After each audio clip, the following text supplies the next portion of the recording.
Hi, gang. Welcome. Welcome. The three moms are all tea enabled today. Yes. He is good. It's nice and chilly outside, and Yes. the cedar is cedering. And not just our cedar. Well, yes. Unfortunately, cedar seems to be allergic to cedar, which is a paradox that I'm not even going to attempt to solve.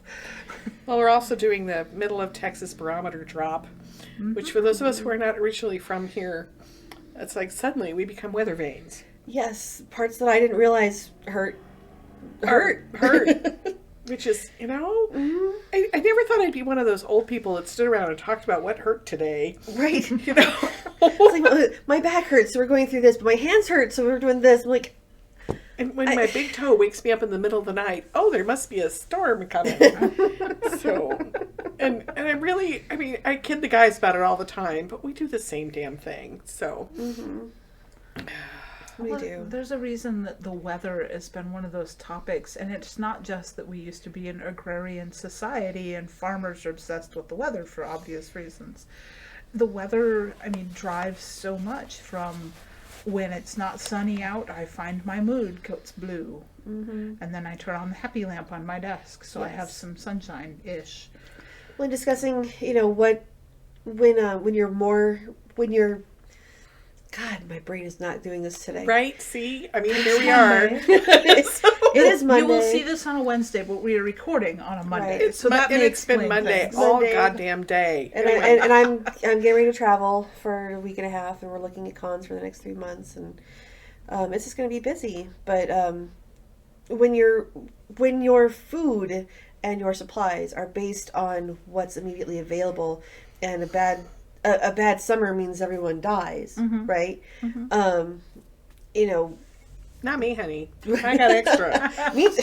I am prepared for famine. Those skinny little bitches go in the stool pot. They'll be dead soon, long before we will be. So when you're prenatal nutrition, again with the mom's thing, and what's available, and what your mother's mood, which is based on the weather, will determine at least part of your personality when you're born. Yeah. So zodiac signs aren't a thing, but prenatal nutrition and mother that hormones is so much. And it's and one of the things that if you're going through, if you're gestating through the winter when there's not a whole lot of food, you're going to have kids that have a certain personality. But when you're gestating through times of abundance, you're going to have a slightly different personality. You're going to be a little bit less. The ones who go through the winter tend to be really hard driven and stubborn, and the people who go through times of abundance tend to be a little bit more easygoing. If you look at the different times of the year when people are born, zodiac signs mean nothing except that as a barometer of where food came from. Well, and up until recently, the theory of epigenetics was poo-pooed. And as a matter of fact, it was considered that, can't remember the guy's name, but he studied giraffes. And his postulate was that the more that the proto-giraffe reached up for leaves, the longer and long the necks became, because it was the adaptation towards very long-necked creatures. And he and my brain just went completely crazy because I wanted to say Charles Dickens, and that's completely wrong. Darwin. Other guy. Yeah, the other CD. It's right. That one. Darwin's theory was accepted over it and more Mendelian genetics, but now we understand that epigenetics, where you literally have genetic memory. So children of famine have different genetic markers, things express in their phenotypes differently, which is the whole English lass to be plump as a partridge to keep you on the run from the Sassenachs meme is actually true, because So my love of potatoes goes with my Irish ancestry. Yes. and we keep those potatoes also goes with Damn straight. and it's not specifically the potatoes, it's that drive for starches and carbs and those complex carbohydrates. Yeah, because I'm not a sweets person at all. But you wave French fries in my direction with a ribeye, and I will, like I said, I'll follow you anywhere. Yeah. So, but it's a genetic memory, and it's fascinating how quickly we adapt, how quickly that genetic memory becomes codified and gets passed down. Okay, And how long it takes to undo it. Yes. I'm just going to state for the record that I want this genetic memory to figure out how the hell to deal with 100 degrees. Because this genetic memory is Northern European. I was going to say, the Irish, you're looking at the cold, the wet. You're good with that. I mean, you lived in Oregon for long enough. Most of the time, yeah. Yeah, I mean, I'm 5th generation Oregonian, so I mean, this whole like moving someplace where the moss shrivels up and dies in 2 days. You know, it just... I'm starting bonsai trees, and my poor little trees, bonsai, traditionally, it's Japanese. There's moss everywhere. Texas, not so much. Not the and I'm part like, I we're don't know what in. I'm going to put on my trees. No. And I don't like the cold, but I also realized I used to go outside in the snow in my bare feet when I lived in Colorado, because I did that in Alaska. That wasn't as cold as, like, it's cold, but it's not cold. But then I realized, okay, my ancestors are Swedish. Okay. In northern Germany and Ireland. It is hilarious when Jim walks in the shop. Jim and Law Dog walk in the shop and it's like 50 degrees outside. And I'm like, oh, it's nice and cool today. And they're in here all bundled up with their scarves and their hats on. I'm like, it's so cold today. And I'm like, what is wrong with you people? And like, where's your coat? I'm like, you don't need a coat. It kills me. Jim is from Louisiana. I know. And Texans and Law Dog, Africa. Texas, Africa, Malta, all the hot places. He's been there. And I'm looking at I'll watch my weather app and go, I don't have to wear the heavy coat today. And because I have a jacket for everything, 10 degrees. Right? Like, I've got my light jacket for when it's like 90 degrees outside. It's actually a wicking jacket. It gets all the sweat off of me. It keeps me nice and Those cool. are so nice. So as you can I guess, have several. the weather has changed today. Slightly.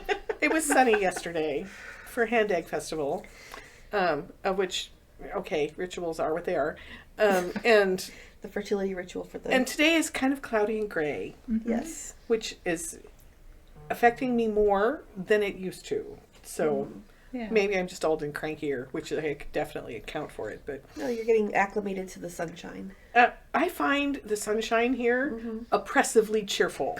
It is. I love it. I step outside. I mean, it is fabulous. I will give you that. But there are some days I am so goddamn annoyed by it. It just starts so early. Because it's like, ow. It doesn't take a while to wake up. It just like pops over the horizon and here we are. Well, and there's a window in my bedroom that I get to, like I talked about stab of enlightenment. I'm like, I pulled down the thing, and now Henry's pissed off because that was his window.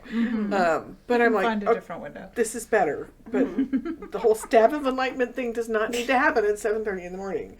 So because I'm not good that. I'm living on the corner of the house, and I have windows on this side and windows on this side. I don't have 2 walls of windows, but I might as well have as much light as I get.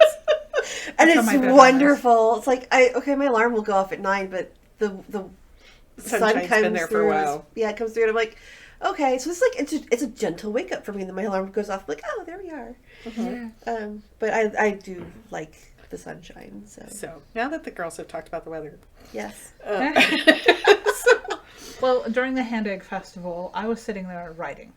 Oh, so okay. I was actually being productive, and I got a few hundred words into the news story that I'm working on.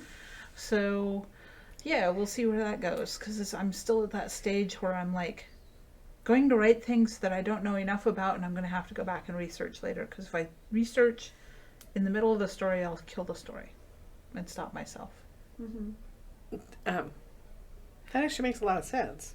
I mean, I will occasionally do research, like I did research in order to pick out a name, because I needed to have a specific naming protocol, because Russian patronymics, for all that I'm somewhat familiar with them, I wanted to check myself. But I wasn't going to go and research the Russian mob, because that's a much larger project. And which one? Because several. So. Yeah. So one of the interesting things I learned while living in Ohio is that there was actually a rather large mob presence in Cincinnati. Back in the day, the Rat Pack ran around in Covington, which is technically Kentucky, not Ohio, but same basic, it's greater Cincinnati.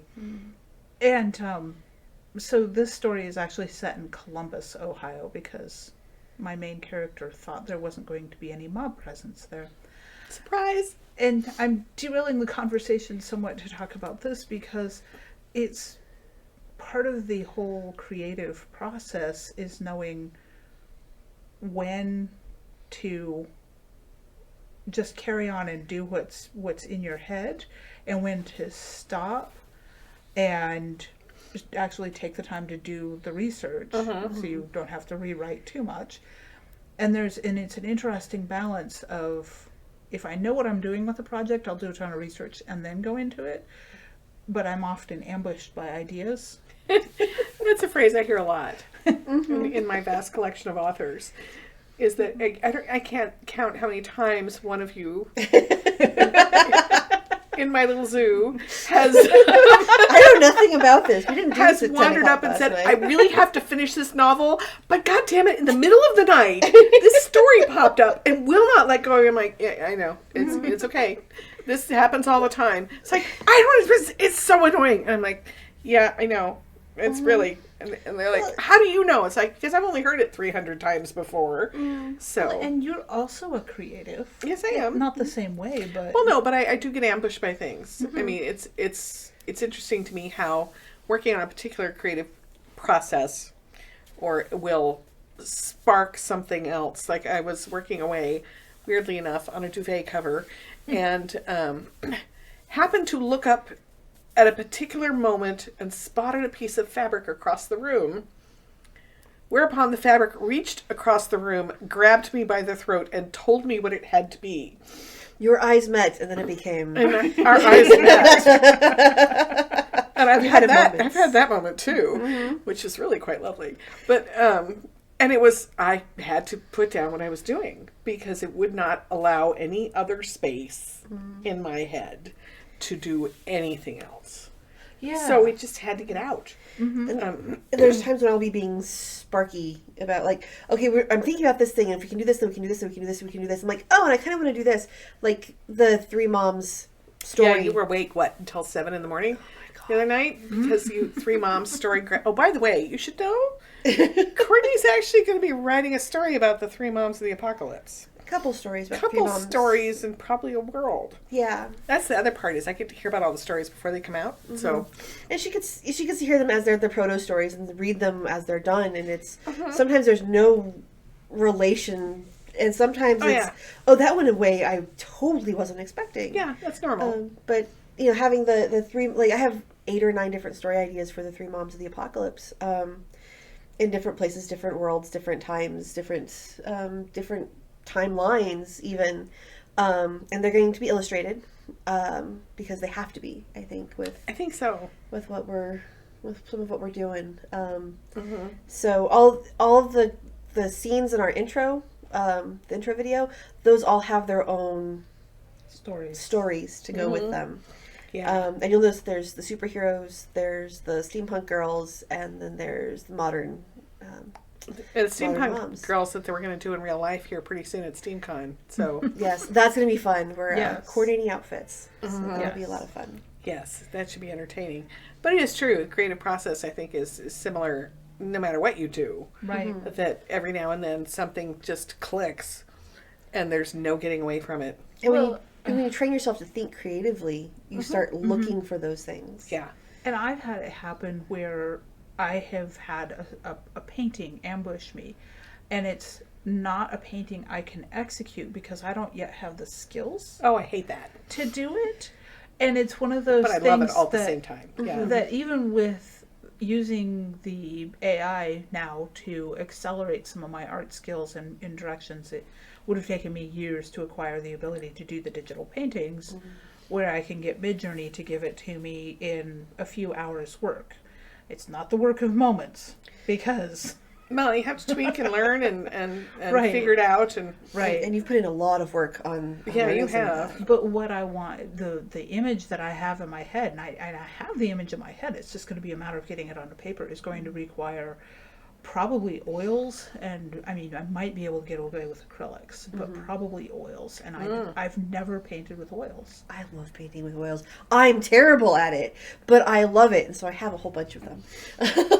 Well, the way you do it Those is you skills. just jump in. You just Yeah. do it. Yeah. You know, and that's the thing too, is people are like, I'm terrible at sewing. I'm like, sit your butt down and get busy. Well, I'm going to make all these mistakes. And And Yeah.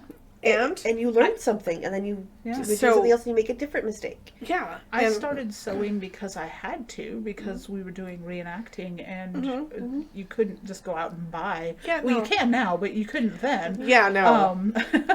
Yeah, when I started way back in the dark ages of time before we had powered sewing machines, and one simplicity pattern that was a 1950s dress pattern with a pointy hat,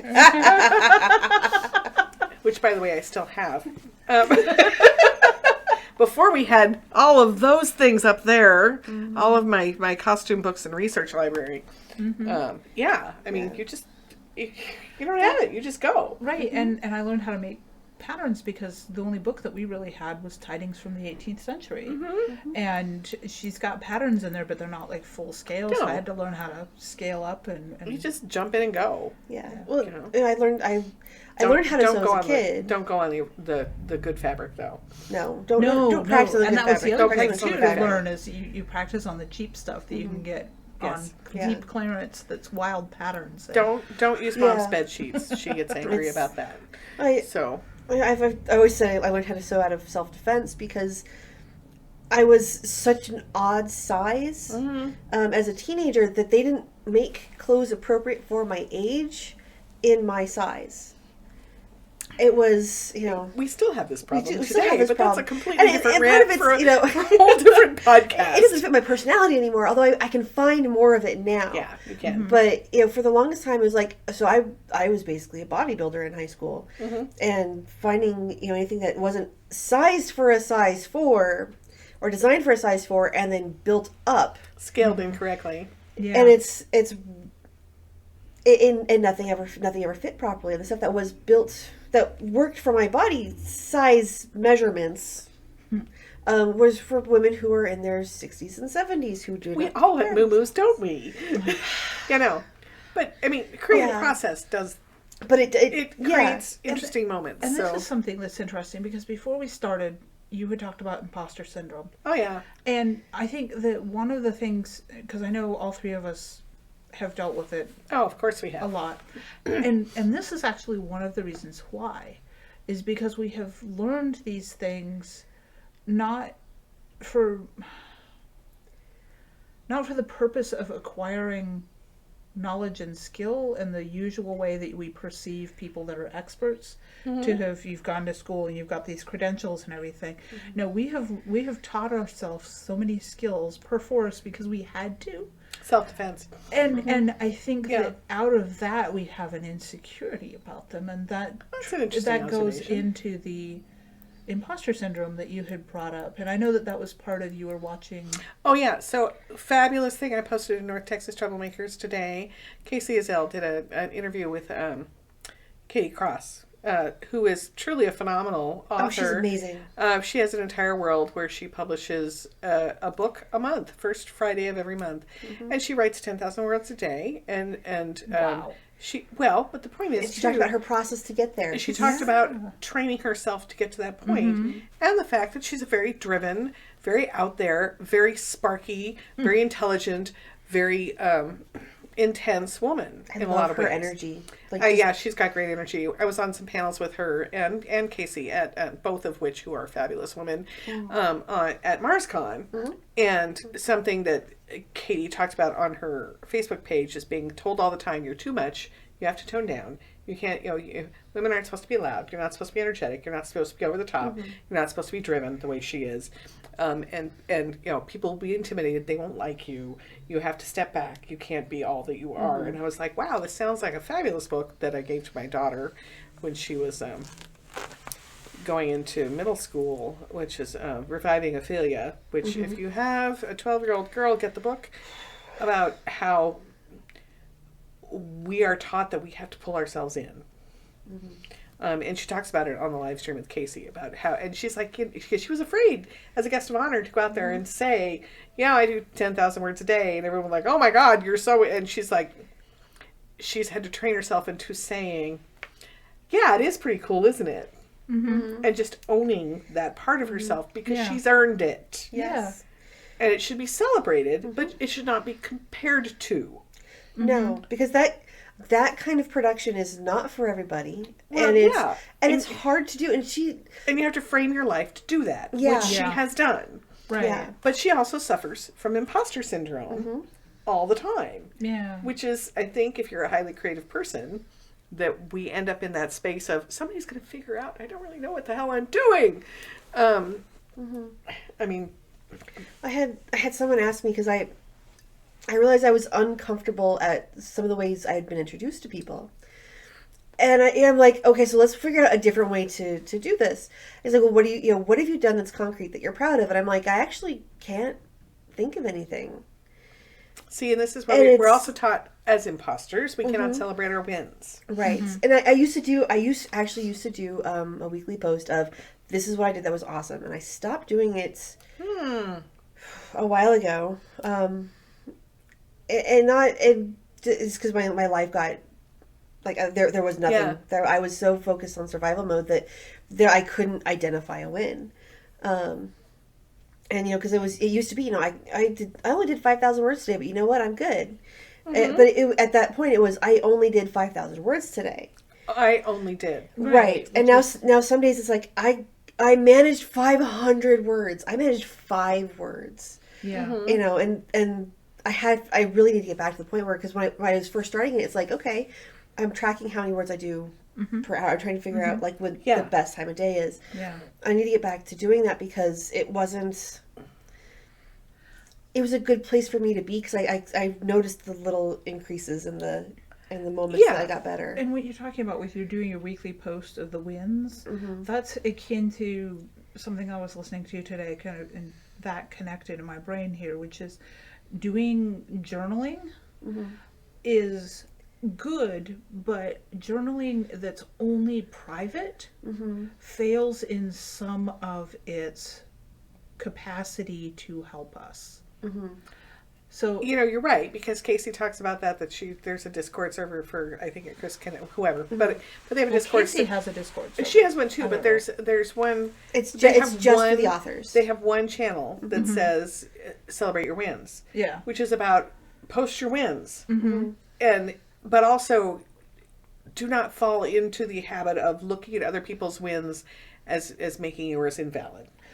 Well, or comparing yourself to their wins. Yeah. For about 3 years, and I've let it fall down, and this is on me because I was the one that was driving it for a long time because it was helping people, is I have a Facebook group that's closed, very small group, done that way deliberately, called More Odds Than Ends. Oh yes, I'm actually in there. And yes, that's right. And, I remember and it that. was because it wasn't just for writers, but there was a daily accountability thread, and I started it kind of for me, and then everybody else was doing it too, and it was literally like, did you get out of bed today?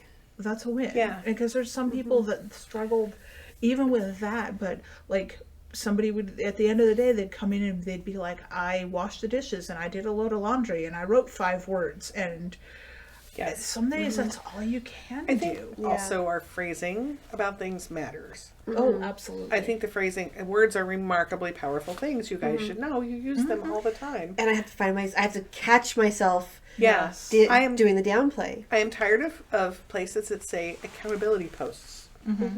Because it implies you're doing something wrong if you don't account. It also is did you do blah, as opposed to, wow, I feel really good. I got up and I took a shower today and I smell good. Or I was supposed to be making, as Katie Porter talks a bit about how she has a schedule she has to meet every single day because she has promised her fans that she is going to deliver this thing, and she had a giant bathroom explosion. Oh no. It was poo-flinging monkeys, and had to deal with a huge issue which completely derailed her. And she uses the term pivoting, pivoting to a different approach for how you're going to make your stuff. And for me, it speaks to being resilient in the face of your goals of where you want to be. Yes. And not beating yourself up and saying that you really don't know, or saying you're an imposter, or you're not good at this, because you're in the process of trying to move towards a system. And it changes and she was talking about that it changes in the different parts of your life. Yes. Like when I was working 3 jobs, you know, I was up at 4 o'clock in the morning, and then I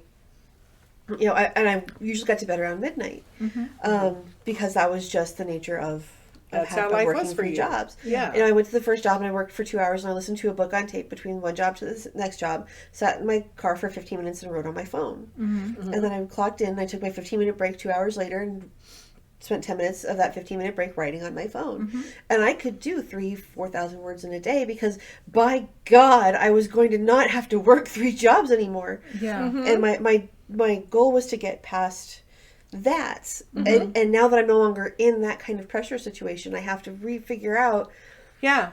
how do I work and what do I need to do. Yeah. 'Cause when COVID happened and everything shut down, I didn't realize how much I counted on having the breaks in my day. Yeah. You know, going from, you know, having the book on tape between between job 1 and job 2, and then listening to music between job 2 and job 3. And then I went, because job 1 and job 3 went away, and then the one job went from 40 hours a week to 72 hours a week. And I no longer had the breaks in my day that let me switch those gears. Yeah. Yeah, you're using an external form of discipline. So, Well, and more than that, and I don't know, maybe it's just me, because I think it might actually be more of an ADHD thing too, which is that I am very routine driven. And if I am not in my routine, I find it really hard to maintain stuff that I would normally do. And I find it really hard I will lose a habit so fast. Oh, yeah. And then it's really hard to get back into that habit. Because like you, I was tracking my word count daily for a long time, and it was really good for me. It really helped me, and I got out of that habit. yeah, but disruption, it changes those habits. Well, yeah, and I know that, I mean, realistically, I did have huge disruptions, and it's okay, and that's the thing. Pivoting and resilience in the face of it. Right. And then, But now I'm trying to get back to it, and I'm fighting. well, it's and one of the things I'm doing for sure is so I gone through several years of just catastrophic change. Not you know. Yeah. You know nothing much. about this. I mean, it's like catastrophic change. Let's have a chat. Right. And it's like, okay, so now's the time to figure out what I want to work on next and what I want to do next and how do I want that to look. Because the time to build new habits is, you know, you can change habits a little bit at a time. Yeah. But you know, if you have the opportunity to just drop everything and restart it, what do you want to do? Yeah. Yeah. And that's that's a really good question. It is, From the land of completely starting over at 59. You know, so and it's something that we're looking at and how we're going to go forward for the next year. and how do we do that? Yeah. Yeah, it's very interesting to me because I'm not an author and have no intents to ever being one. No matter how many people stand around me and say, you should write. It's like, I write quite well. I will not be writing. It's not going to happen. Why we're going to start recording conversations and one of the rest of us will turn it up. record conversations and do that kind of stuff, but I'm not. It's not where I live. I don't find it interesting. Space. It's like people who love to cook. I am not one of those people. It is. I mean, it is not something I find remotely interesting. I love knowing those people, though. I'm an appreciative audience, and I will do all your dishes. I was going to say, you always are very patient with me when I enthuse about cooking. I love hearing about to it feed because you, it's your so. creative thing. You know, I love hearing about people cooking and what they're doing with cooking, and it's really great. But don't ask me.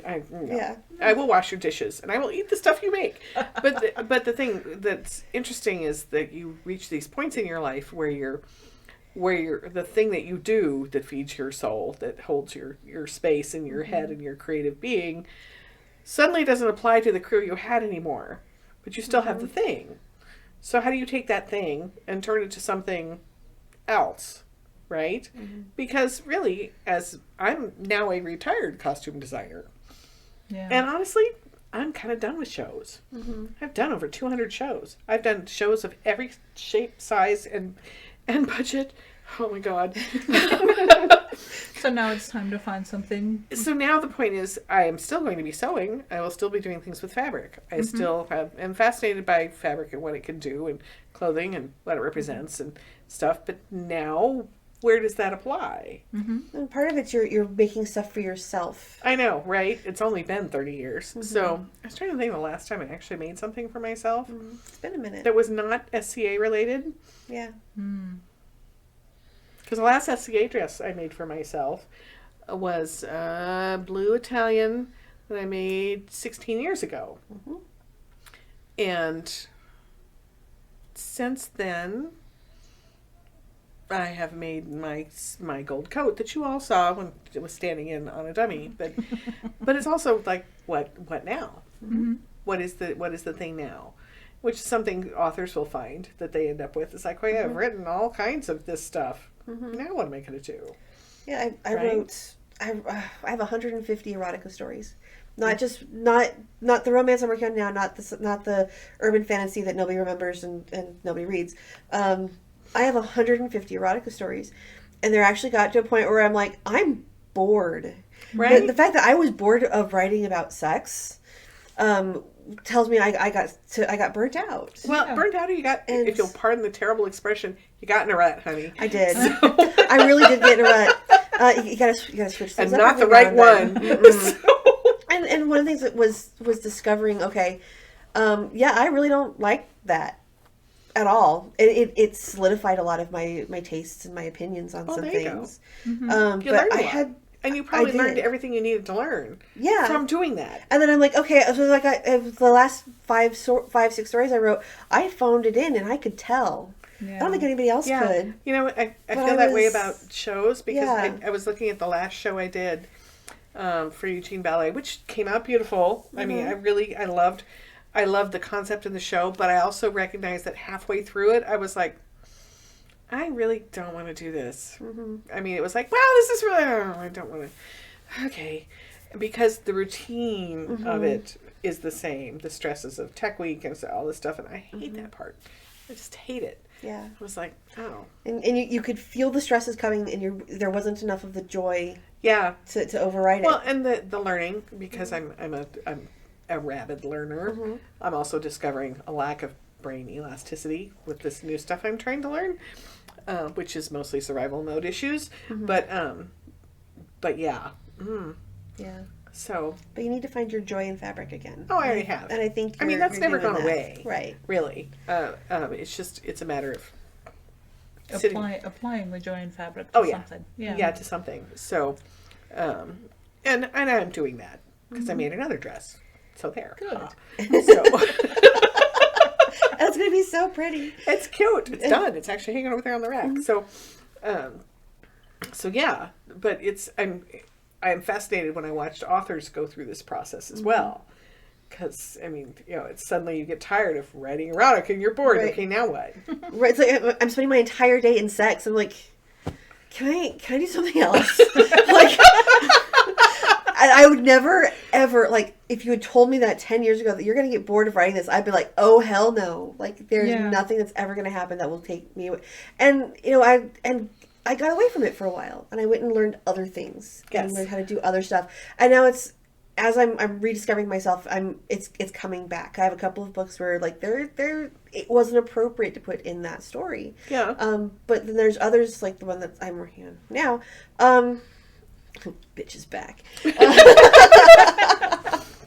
There will be more sex in the next book coming out. Just saying. Well, okay, so here's the thing too, which is that as we grow and gain experience, we evolve, and to flip back to the genetics for a minute, we adapt to our surroundings and what our needs are. And if we go with Maslow's hierarchy of needs and the survival mode that you were talking about, yeah. if our basic needs are being met, we default back to that. But in your normal procedure, you're climbing up that pyramid of needs. So we get to the point where if our needs have been met, it's ready to move up to the next level and to do something different. And we don't lose that foundation that we built of what we were doing before. We still have those skills and that experience that we can then take to the next Whatever the next thing is, yeah, right? It's finding the next thing. Yeah. Yeah. And sometimes that next thing is very elusive. Yeah. Well, I think I've been snipe hunting for like 2 years now. So Well, and it gets scary when you're trying to do that next thing, and a lot of creatives, and you two are not among this, which makes this conversation really interesting, because I am, in some sense, a hobbyist. I don't have to create for my daily bread. Both of you do. Mm-hmm. So there's that. It's a different pressure. requirement. Yeah. That pressure of I've got to do this, or I'm not going to be able to eat, pay the rent, pay the heat bill, whatever. Yep. And that makes it's scary, but there's a lot of pressure then of expectation of I've got to do and whatever. I find that a lot of artists who are trying to make the transition from it being their thing they do on the side to the thing they do full time is that they have not adequately trained their muse to show up on command. Yes. Which is, weirdly enough, we talked about this on a panel with Brad Torgerson and Larry Correa at LTUE, is that people are like, oh, I just have to wait for the muse to appear. It's like, no, you go out, you club her, you drag her No. back by the hair, and you say, my thing was practice this moment. It's like, practice this movement because you're going to be flipping burgers. Because that is not how you get there. Yeah. Because you sit your ass down in front of the piece of paper and you treat it like a job. And they're like, oh, well, then that takes all the fun out of it. Then you never should do it as a profession. Right. If that takes the fun out ever. of it, then you're done.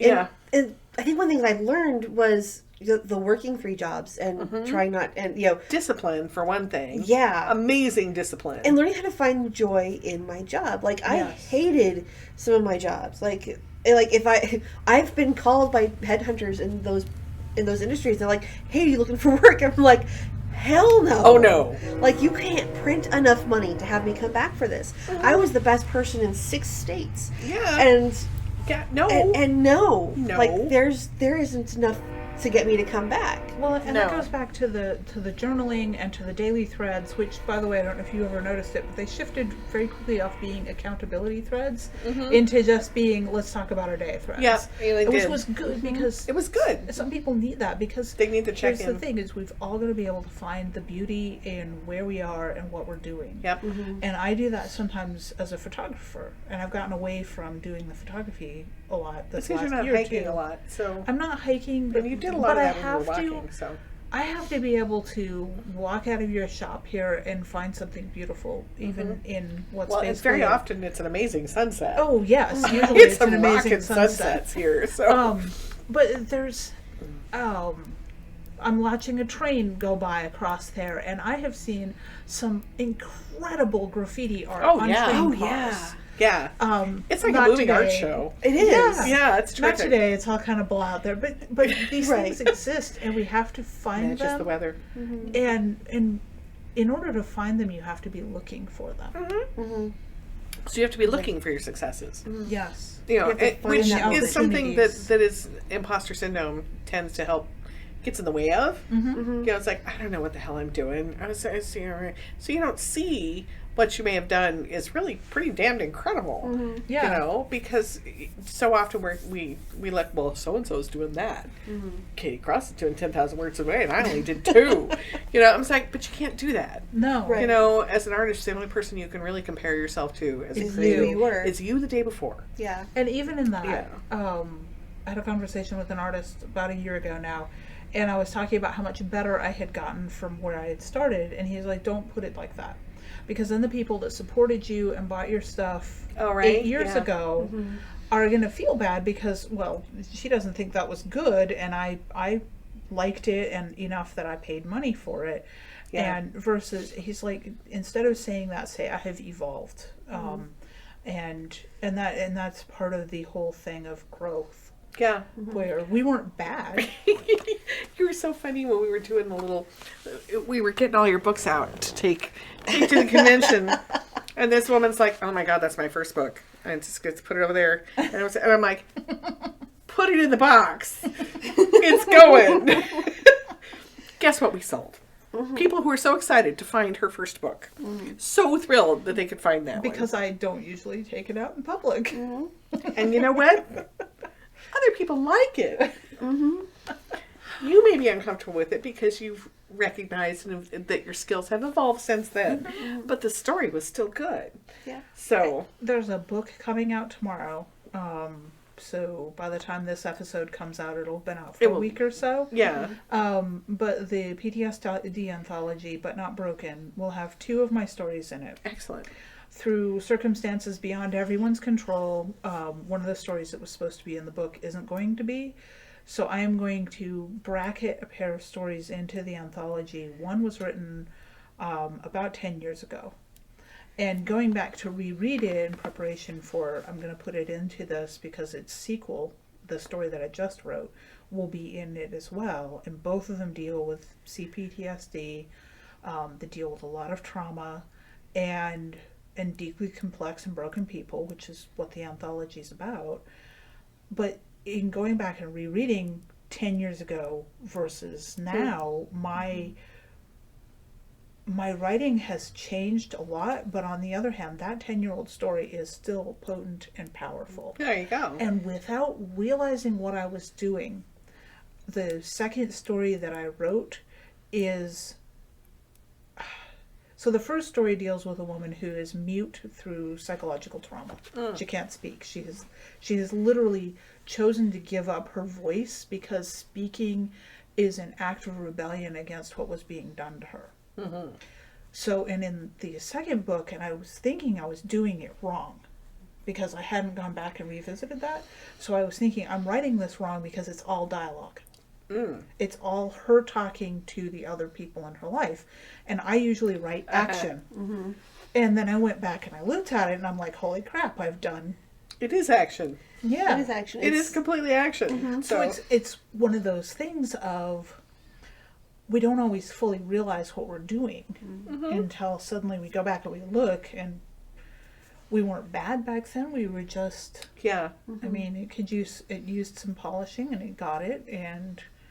It'll go into this book, and I don't know how many people will recognize what's going on, but I think that it'll still be there. There you go. Yeah. Yeah. So Only compare yourself to where you were yesterday. One of the things I discovered that I found I'm actually really passionate about over the last years, the different kinds of relationships. yes, And someone asked on today or yesterday, on a Facebook thread. They blur. God, they do. It's been The days. They're very blurry. asking for a certain type of story. I'm like, I haven't written that kind of story yet. I've written its neighbor. They wanted reverse harem. I haven't done reverse harem, but That was Heather today. Yeah, right. Heather was asking about that. HBO Hello. Who is a fabulous author. She is fabulous. She's funny as hell. hysterically funny. yeah, she's so much fun. And I'm like, It's all about women authors today. You notice that? It is. So it's like, And because badass women. badass women are awesome. Badass women are awesome. And relationships. And And relationships. the three of us have talked about the fact that we came to having relationships with other women very late. Oh, yeah. Oh, my goodness. Probably more reasons than we can do in this episode. yeah, but that should be an episode by itself. That should be an episode all by itself. So, But yeah, it's reverse like- harem is one of those interesting. Right, and I have very strong feelings about how reverse harem is done, because everybody gets the relationships wrong. They get the dynamics wrong. They get they get everything. To have a fully functional relationship with these kinds of people in it, you can't do it the way it's portrayed in these books. I mean, it might kills explain why I just don't like them at all. right. It's like it kills the thrill for me. Like I don't like reverse. Like it's one of those things that I should like.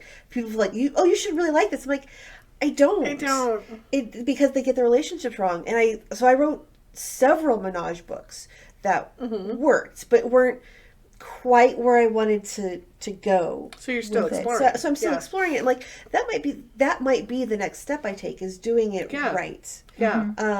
Honestly, the writer who gets it the most right is Laurel K. Hamilton with her Nita Blake series. Yes. And the Mary Gentry series. And I'm like, okay, so these work for me. And these work for me because, good God, half of it's dialogue. And it's setting... Isn't it always? It's always dialogue. I mean... And she has a secretary for a reason.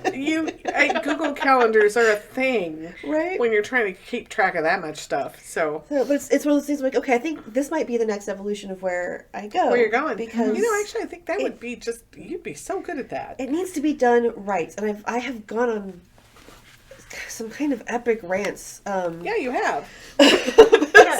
And that's another probably good topic for this, because for me, okay, so I haven't read any reverse harem because I keep looking at the book blurbs and going, no, that's not going to work. And I did read harem series because the author's a friend, and because he asked me to read it and give me his opinion of the relationships. He's like, I know there's sex, and I'm like, I don't care, John. I read sex. That's not a problem.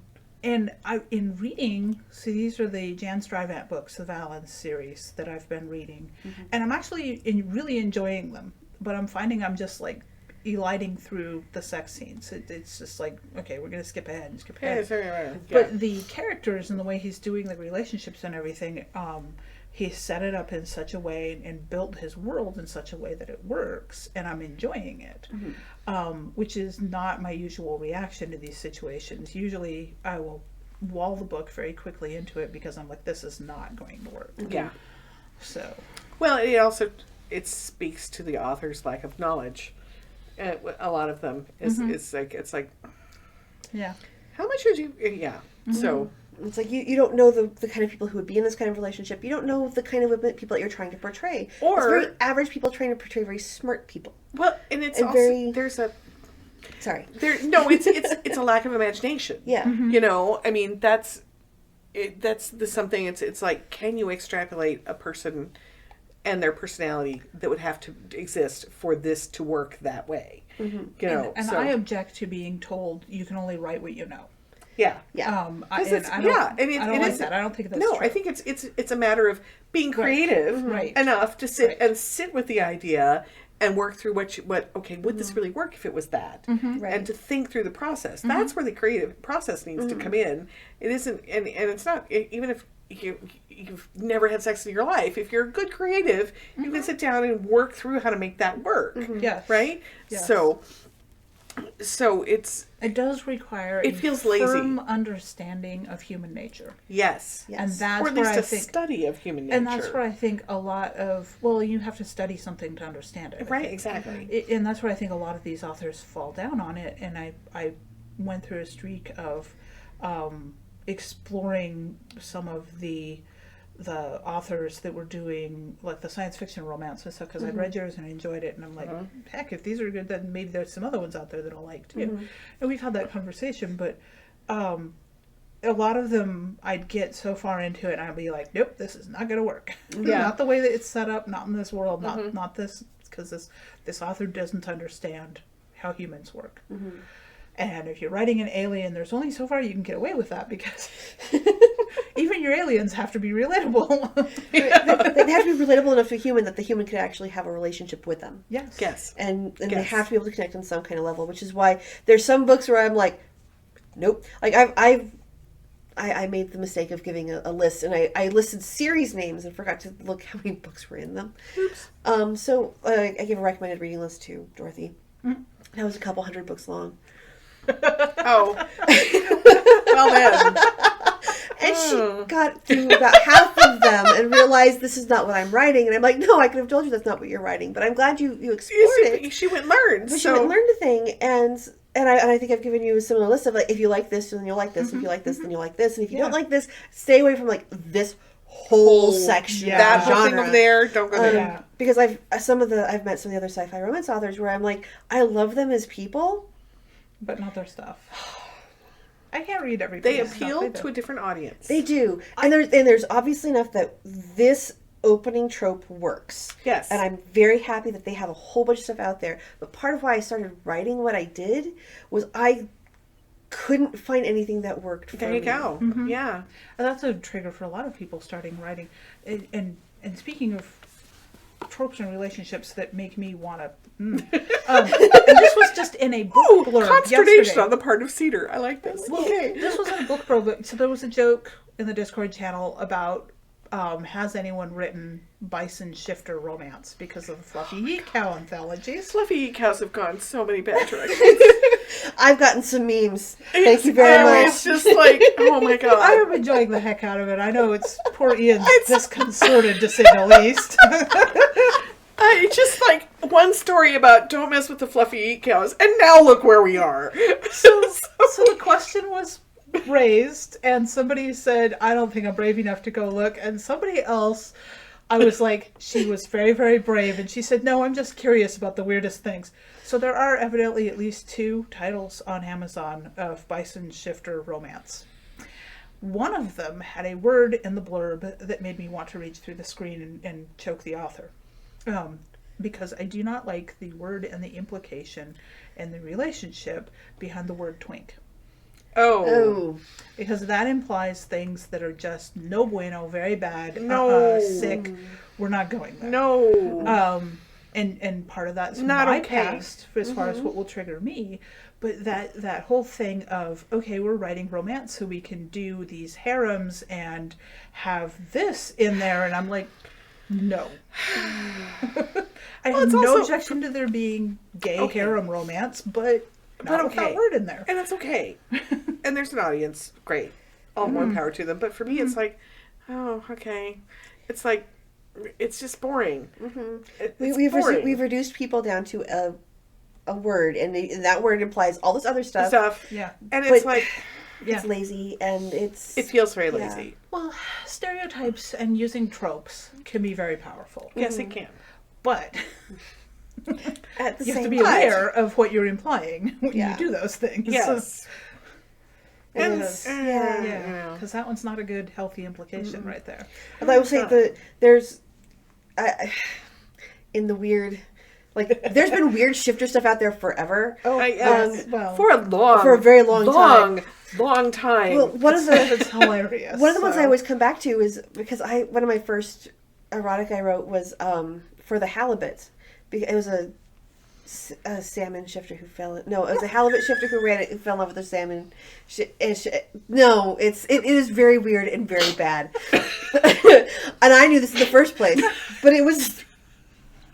I will look at sushi completely differently from Right? everyone.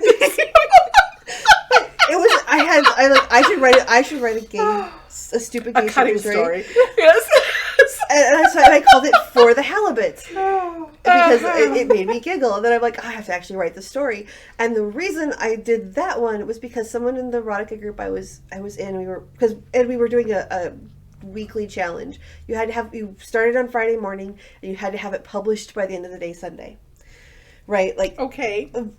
written, Right. edited, cover, blurb, everything Out. Yes. done. So you had 72 hours to get this done. And And that one is of amazing for boosting productivity. Oh yeah, it was fantastic. Yeah, it's a How do I terrific have thing. 150 short stories? Right? Yeah. And one of the ones I did was called Someone to Cuddle, and it was a shifter cuttlefish. Ow. And then, then another one was my boss. So, I'm gonna my tell you- boss is a werehorse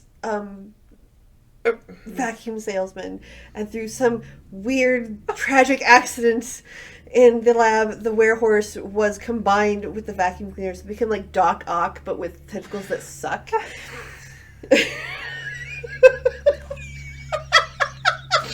Congratulations, you have broken Tana.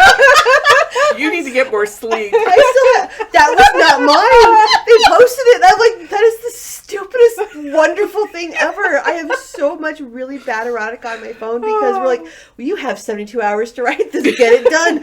Come up with an idea. And oh my god, I don't know if it's still available. Buy it. There's a reason the guys are not here. Right? But it's like, Could you imagine Jiminy and sitting at the table going, and their little jaws going, like, right? It's like, no, I'll get you a Band-Aid. You're going to need it. You have a bruise. I have So, one character that was Maximus Maximilian, who's a werebear hunter. He's a werebear who hunts werebears. And he happens to be a bear.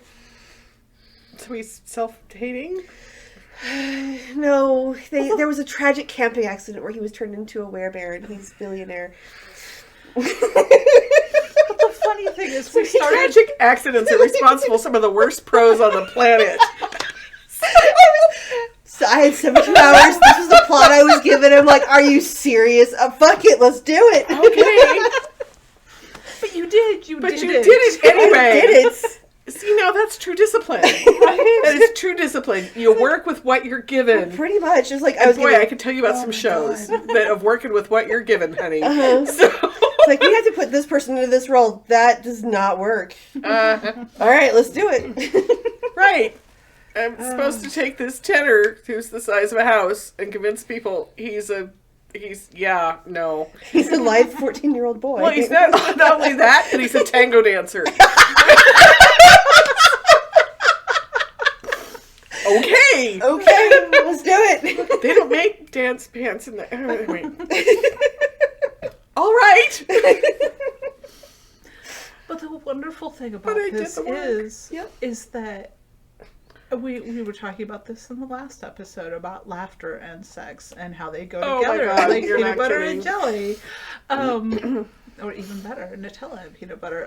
No poison. I know. I'm sorry. Not for Jonna. No for Jonna. We gotta come up with some comparisons that are Jonna safe. Yeah, I mean, You don't want to kill the Jonna. But, No, but don't- this ties back into that, which is you cannot take these things seriously. No. Because you really can't take a cuttlefish being sexy seriously. Oh my god. At least it I was- can't. Will. Like the setup was stupid. I mean, there are tentacles, but They played it completely. I hate to say it was a gay romance, but they played it completely straight. And With a little like these. It's like. so he's a shifter. So he's a cuttlefish who turns into a man and seduces I think a surfer. But because cuttlefish can like change, they like light up and they can Yes. change their lights. Yes. He was sending him messages with his lights. which is so sweet. I mean, Right? because that's the thing is, even though this is ridiculous and absurd, and you can't take that part of it seriously, the relationship can be relationship- and totally it was really fun. cute. and- Fun. Yeah, Yeah. and cute and Yeah. sweet. And And you know what? So many real life relationships are just like that. They really are. You meet a cuttlefish and you have no idea that you actually could be attracted to that. Because honestly, you do meet them in real life. You're like, wow, that's huh. So, like, God knows we're all odds. Oh yes. So- Oh yes. So, I mean, I wonder if that's just a way to express that feeling of being one of the odds. That nobody could ever truly love you because you're just too weird. But there's someone. But there's somebody who out does. there who will. Yeah. You know, somebody for everybody. I don't buy that anymore. I'll take that there's several somebodies for somebody because it takes that many. And, Well, and I mean, you make that. when you make I'm your saying choice. there's somebody for everybody, it's not a singular. Yeah, right. Just clarifying. There are several right ones out there, and you. Well, I think part of it too is Okay, if I you don't even pick. want to. The whole thing with right ones and soulmates is still also limiting. It is. And the soulmate thing in particular in romance happens a whole lot. It really does. Kate Polk used to talk about, oh gosh, what was it? The golden hoo-ha. The sparkly magical. Because Sparkly as magical soon hoo-has. as this guy who is a raging playboy and has a girl in every port, he meets the main character and he falls for her, he forswears all others forever and ever because only hers is good enough for him now. And honestly, that's not how it works in real life. And so why people buy it as working in fiction, I don't know either. I mean, I'm not saying that it couldn't be the reformation of the rake, but you have to really put the work into showing how that's going to happen and work. Somebody spent a lot of time in therapy after that. Right, exactly. Because habits of a lifetime do not disappear. Yes. But you can have that spark of recognition with somebody of, this is We connect. connect. Yes. We connect. And you can have it with multiple different people. Like, it may not be the right time to have Oh, you know this what, kind of though? relationship with this I kind will of person. tell you, it's very interesting how some people believe that you can only have that spark with one person and one person only. And if you have that spark with more than one person, something's really weird with you. Yeah. And I think that's more speaks to living in a They've limited themselves. they've limited themselves. Like as they're opposed to only allowing recognizing- them to have themselves. They're limiting the kind of relationships. The kind of relationships they can have.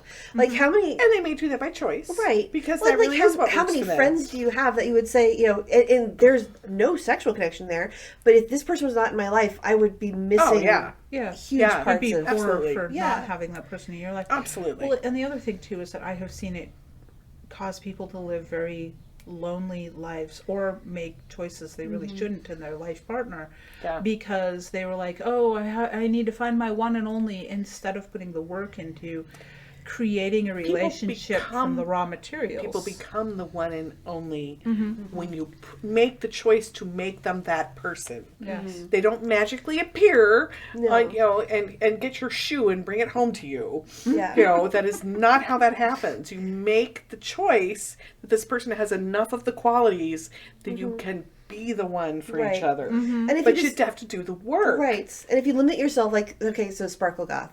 If I had only ever dated other Sparkle Goths, That is a very small pool. it's very, very, very small pool. Like, pool of me, essentially, when it comes down to it. I'm sure There's Sparkle others, Goths but out there, I would be a lesbian, essentially. Because a lot of the guys don't. They go for the harder heavy metal or the other aesthetic. And if I limited myself to that, but it's like, okay, so but then you get the tactical farmhand, which I love that description, and it's hysterically funny. The military guys who also are cowboys, Oh, okay. Oh, right? okay. Oh, yeah. Tactical farmhands. Tactical right? Give me a whole harem of those. I'm a happy girl. And they come in all sorts of flavors. Yes, they do. Oh boy, do they! Right? But like, and if they only limited to the cowgirls, right? Right. Or like they would never expand to anybody else. And so You just had a thought. I was thinking about the look on Jim's face during the live stream when I said, "Save a horse, ride a cowboy." I love that song. It's a song. I didn't realize he'd never heard that. What? Evidently, because the look on his face was like, "Where did that come from?" So I was flipping through, short videos, and there were a bunch of thirst traps that sampled that song, and I'm like, "Hello, cowboy." Yeah. It's like, but if I you like that one. restrict yourself to, I will only interact with people who do this thing, Yeah. then you've limited yourself to a very small pool and cut out people who are amazing and will teach you things, and you would which have may be amazing, completely unexpected. right? Yeah. They're cuttlefish. You don't see them because you don't think that they're your They're their species. type, right? I just realized I have written a tactical farmhand. This does not surprise me. So I have a pen name, Lilania Begley, and that the one publication out under that name is actually called Farmhand. Yeah. And it is two former military vets finding each other and discovering that their broken spots fit well. So, Yep. Yep. Oh, and the second book in my Alien Romance series, he grew Oh. up on a farm, Uh-huh. and and he's they an revisit engineer. the farm later. Yeah, it's I'm doing interesting. I'm doing a short story with him. Actually, him in college, essentially. This fascinates me, and there's a whole nother discussion just about how people find relationships and how they put them together, which is going to have to be a whole different Yes. broadcast than where we focus on that. Because wow, do I have some rants around that one. So let us know in the comments, Right. which of these topics that we brought up today that you guys would really like to hear more about. I mean, because we're, as you asked, you guys wanted the and guys, whatever, because I'm non-specific guys. I don't do this pronoun stuff. It's like, hey guys, you wanted the feminine perspective? Well, here we are. And You asked, and but- we've wondered. We do this. And you know what's really interesting is this conversation that we're having right here. We have these kind of conversations all the time. This is just how we talk. This is, you'll show up on Thursday for the live stream, and the guys will scuttle away because we start talking about boobs or something. And Bras, underwear. boobs, bras. Yeah. Why does my bra creak like a? Listen to this. It's going like a suspension bridge. And they're like, we're out. So, I'm like, really listen to this. It goes, no. And we're over here going, oh, I know why it does that. Let's. See what's going on. It's blood. See what this thing, and the guys are just like, time to go. But we also have these deep philosophical conversations because by talking things through and bouncing them off of someone else, you refine your own inner thoughts in a way that you can't do in an inner dialogue with yourself. Well, it's like Peterson says. By verbalizing with other people, you order your thoughts. Yes. And which is true. And if you spend way too much time alone, you find yourself talking to yourself or your cat. This is how I started writing. Right. Well, in a sense. sometimes writing. With me, it's Henry has heard so many very interesting things. And there's I realize there's some. Oh, I know where you're standing, so I'm gonna walk through and I'm gonna talk out my thoughts and I'm gonna walk away. And you're like, Oh, okay, Courtney's working something out. or I'm like, okay, there's nobody I can actually talk about this with, so I'm having really thinky thoughts, so I will message someone who I think might actually be able to, like, do you have a minute to, like, listen to me? Sure. Can you text? Absolutely. Yes. Like, you just, it's going to be a few minutes to just, like... just hold still. I'm going to, like, wall of text at you and you can respond or not. Yes. And I do that. Yeah. And those are the friends that we... adore. Yeah. No, I really value having that kind of people in my life. I mean, you guys and other people, and I didn't have that for so long. And it's being able to forge these relationships is helping me become a better human being. Well, I think that's what we do. It's just we talk to each other and go, wow, off the rails, and not in a good way. Back that way. So it's like, and women supporting women in their creativity and their life growth, and that's well, and helping them become more badass women, and this is what I want to see in the, women supporting women. Like, I'm not going to support you just because you have a vagina. Sorry. No, sorry. You can be a bitch with a vagina, and I'm not interested in supporting you at all. Like, your equipment there has no interest to me with what's up here. Yeah. It's something I find that being called a traitor because I didn't vote because of genitalia. I'm like, I thought we didn't know what one was, but it's don't vote with your genitals. It's disgusting. It's like what's here that matters. I mean, we have enough people thinking with the wrong head. So, I mean, it's just like, which is perfectly okay in some circumstances. I'd prefer that. But it makes better decisions. But in other circumstances, it's highly insanitary, and please carry Clorox wipes. Oh, right. It's just, so, but it's also it's in a very human way of supporting. Yeah, our experiences of women as women is different than men, and it's not a negative or a competition or a less than or a more than or anything. It's just different. And women more sparkle goths are women than men, and the guys that are sparkle goths are probably not interested in women in that way. They're so much fun to talk to anyway. Oh, they are. Absolutely. And they have some of the best makeup tips too. Yes. Yeah, I can imagine. So, but it's interesting to me. I was okay. So. You guys are going to be here next Saturday. Yeah, there's Jim. So in a couple of weeks, we're going to take over the big table at Jim's house. Because Jim was like, oh, women are going over there and sitting at the table. It's because we're short. It has nothing to do. Jim has very tall tables at his house. His tall table and tall chairs. And I sit at the chair and I can only touch my toes on the floor. And it's uncomfortable to sit like uncomfortable. That. And, Speaking of which, I have to bring a step stool in because... Right? We're like, we need an ottoman. I'll bring the ottoman over. We can just have our feet on the ottoman. But and they were like, we're sitting over there, and like part of it too is that we are around some men who've had a very serious existence. They've had a very serious existence, and we love them because of their black humor, because of that serious existence. But far too often, they let their serious existence be every single second of their goddamn day. Yeah, and if the world is such an awful place and there's such awful people in it, why are you letting them own you for the 18 hours you're awake? Just like finding beauty every place we go, right? And trying to find joy in life I think everything. When I first got here, these guys were like so morose. I was like, knock it off. Some of that was COVID because we'd all been... It took already... depressive-minded people even into a deeper, darker place. Yes. So I think in many ways our little three moms and the various women, we've just stopped tolerating the oppressive, it's all miserable all times, the world is going to hell bit, because we're having a good time. We're having great dinners and good fun and great conversations and good stories and massive creativity, and we have to remind ourselves of that. We moved in and did what we do. We did creative catastrophic change. And they're better for it. Yes, they are. Yes, this is one post-apocalyptic future that is much brighter and more cheerful than...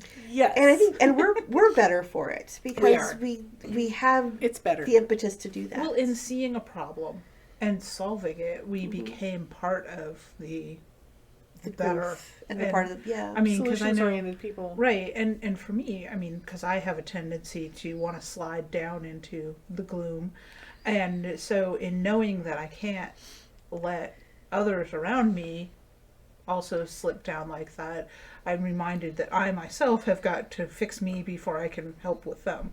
So, Yeah. So I've been called preternaturally cheerful. Yeah, you're pretty good at it. I It's- just yell at them. It's not a natural state of being, but it's kind of a reflex at this point. 'Cause Yeah. I'm not gonna do that because I know where my brain goes if I follow that. yeah. And I'm not going to do that. I'm not going to tell you to do that to me either. So, which makes the last few years very interesting because I was not in a happy place. You had a lot of Brain. crap. I did. You really did. But, it's a growth thing. It is, and It so is. I'm looking forward to being the bright ray of sunshine. And the fact that I have not been the bright ray of sunshine that I'm used to being, I think probably should scare some people. But we will continue to be relentlessly cheerful. Yes. You guys have a good time with that. I'm going to get my sunglasses out. You're welcome to do that. I promise not to sparkle till noon. You can, sparkle before noon. Not a good thing. And that's okay. I mean, it's just like, I don't mind it so much. Yeah. But I also, I spent a long time around a lot of depressed and very angry and sad people. And it is exhausting to constantly have to be the cheerleader. Yep. Because then you're never allowed the opportunity to be the person who's just sad. Because your Then job becomes I see that. our role here is Yeah. to be her cheerleader. Yeah. I mean, I'll take it. I'm good. So... Sunglasses loud before noon. Oh my God! I remember I was sitting across from Jim at dinner one time, a couple of weeks ago, and I was saying something about being a cheerleader. And he went, "Wait, stop! I just have to imagine this." And I leaned forward and I said, "With really big pom poms, honey." He got this giant grin on his face. I said, "I'll wait. Take your moment. It's okay. We're good." Take your moment. Consider this. Sometimes Roll it around in your is the mind. right time to be eye candy. Yeah. Yeah. So I mean, it's amusing. The number of fights I've stopped by flashing them. You know. I haven't done that, but I can see where it would be an effective know. tactic. I used to have this jeans shirt that was the snap shirt. Oh, love those. Okay, so what I used to do in high school is I would wear that shirt with a tube top under it, and these girls have not gone, I went from 32 AAA with darts to a 38 double D in about 8 weeks in middle school, and everyone was like, "You're stuffing your bra," and I was like, "God, I wish I was." But the guys were giving me, I was hanging out with like 8 guys in the journalism room, and we used to run around dolls because I did not get along with girls at all. And they were giving me crap about something or other, and so I walked into the room from the office, and I just grabbed my shirt and ripped it open right in front of them. Because they weren't seeing me as a girl as part of it. They were all doing the, "Oh, you're just one of the guys" things. And that's what it was. I remember now. And I walked in and went, "Strip!" And they were like, tube top guys. But it was also a flesh tone tube top. I used to wear stuff because I had to do the quick change. I was changing the car between stuff where, you could rip things off. I had skirts that were very demure pencil skirts, but they zipped up. Yeah. So I could get dressed in the car. Yeah. Right. I stopped doing that when my daughter was about 3 and discovered zippers. Oh yes, I've had those. I moments. was at a funeral and wearing one that I wore, wearing very demure, very conservative outfit, and all of a sudden I wasn't, because my daughter's like, "Oh, zipper!" Boom! Like, "Oh, wee!" So they're very fun, and now that my children are much older, I wear them for exciting purposes For instead of other just reasons now. I love quick release clothing. right. It made sense Because, I'm old enough. It's like, I just don't want... right. Like, Let's just get to it, shall we? I need to be able to dress in the dark and in the car. Yes, because because why I wear black most of the time, because then Yeah. everything matches. So... it's just like at that moment of, oh, that needs to change. Because every skirt I owned was like that. Like, oh shit. Okay. Okay. Hidden safety pin might fix that too. Yeah, at a T-shirts. certain point, it's like, Yeah. So, yeah. Because that was how I fixed my children, who were all breastfed, from removing tops from me, which I was wearing because they were easy to make access for feeding a child. And when child reaches a certain age, or a child's older sibling is being a toddler, suddenly there's more of you on display than you wanted to show. Oh, hello. Yes. So, it's amusing. You know, we have the same problem. We have no rails. We don't. That's all right. We sold By the rails for scrap design. ages ago. By design, we have no rails. Yeah. So, but unfortunately, we do have. She's time got to go limits. do stuff, so we have to let her go. Right. So it's probably at this point we should stop Yeah. because we've recognized that the rails didn't exist to begin with. And we have run a little long on this one. But where are we at? But we're A little over an a hour. little over an hour. Oh, see, this is what happens. We just stand around and talk like this all the time. So we It's should just- mention what we've got coming up and the jar. Oh yes. So our this one was coming out, and then the very next one you guys see will be a live stream. So just so you know, be watching for that one. This is the jar. This Please is the tell me jar. there's no one's ashes in here. No, there's just flour. In honor of our cook here. So we will happily natter on about all kinds of things as you've already learned about us. However, we would like to be responsive to our audience in several ways, considering We're some quite of our good at audience. that. I was going to say some of our audience is, oh my goodness, honey. So, And but we're very good at feedback, and we would like more feedback. like my Yes. feedback, but also if you send us an idea, we'll write it on a thing and we'll stick it in the jar. And on those days where the weather is doing something, or we're like, we really should see what people would like us to talk about, we will pull a topic and we will natter on about it. So, and because God knows we can. And I believe the episode that you will see after this, so when this episode drops, a week after that, we plan a live stream. Is the live stream. Yes. Yes. So, And during that one, you will be able to tell us in chat what you'd like us to talk about. Oh dear. doesn't mean we will. Yeah. True. We're very good at not talking about things we don't want to talk about. Well, or just say no. Yes. No is a complete sentence with a period at the end of it, and I'm really good at it. So Speaking yeah. of things that we have coming out, I have the PTSD anthology, but not broken.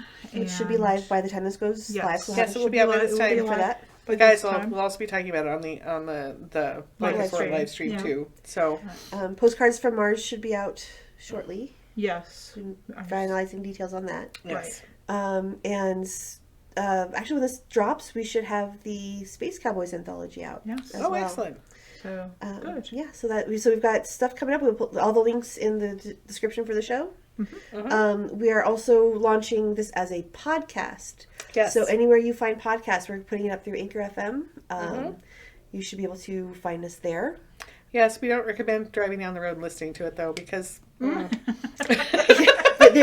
strategic part where you need to turn your volume down. yeah, headsets Not safe for children. not safe for work, children, not safe for moms, grandmas. work. Well, I don't know. Moms and grandmas Husbands. probably fine. Husbands yeah. maybe not so much. So The random cowboy at the gas station in the middle of nowhere. tactical cowboys. Tactical. I'm a Might fan. be good for that one.